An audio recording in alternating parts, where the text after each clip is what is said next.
Assalamualaikum warahmatullahi wabarakatuh. Nama saya Syakila Azhara dari kelas manajemen 22B dengan NPM 224111052.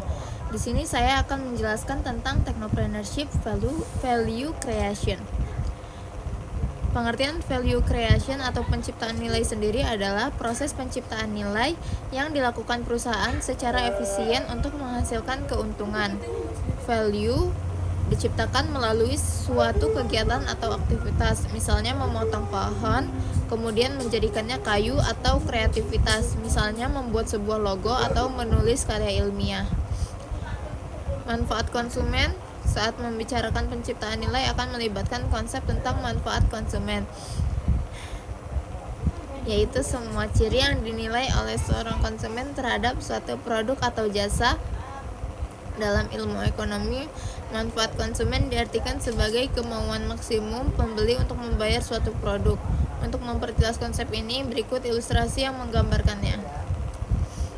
Biaya. Konsep lain yang terlibat adalah biaya, yaitu semua biaya yang timbul sebagai akibat kegiatan penyediaan produk kepada konsumen.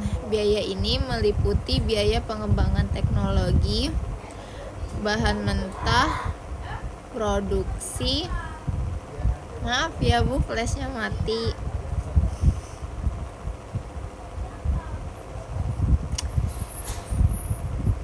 Selanjutnya, nilai yang diciptakan, value created.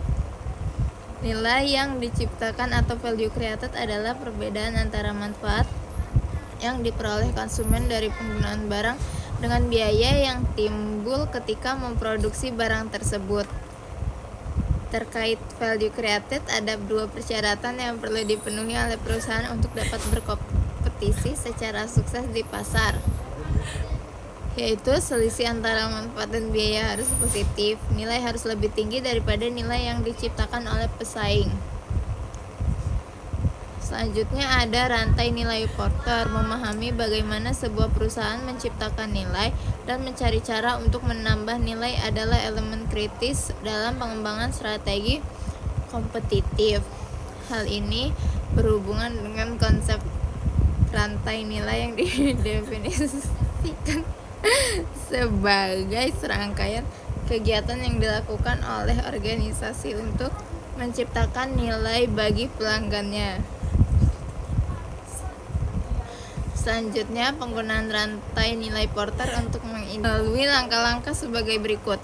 Langkah pertama yaitu mengidentifikasi subkegiatan tiap-tiap kegiatan primer. Langkah 2, mengidentifikasi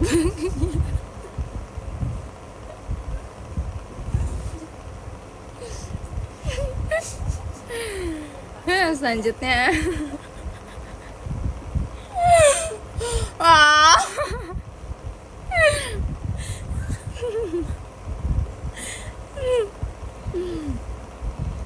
menganalisa rantai nilai adalah alat untuk membantu perusahaan mengidentifikasi bagaimana cara mereka menciptakan nilai bagi pelanggannya dan membantu mereka untuk memikirkan bagaimana memaksimalkan nilai ini, baik melalui produk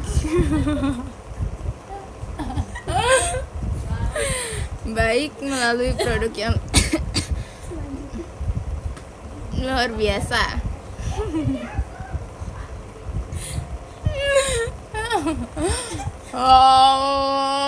Capek banget, baru 3 menit. Selanjutnya ada menganalisa aktivitas. Langkah pertama adalah melakukan pertemuan brainstorming untuk bertukar pikiran mengenai kegiatan-kegiatan yang saat ini dilakukan perusahaan yang memberikan kontribusi terhadap pengalaman pelanggan. Perusahaan akan menganalisa langkah-langkah proses bisnis yang digunakan untuk melayani pelanggan. Proses bisnis seperti pemasaran produk atau jasa, penjualan, dan pemenuhan pesanan.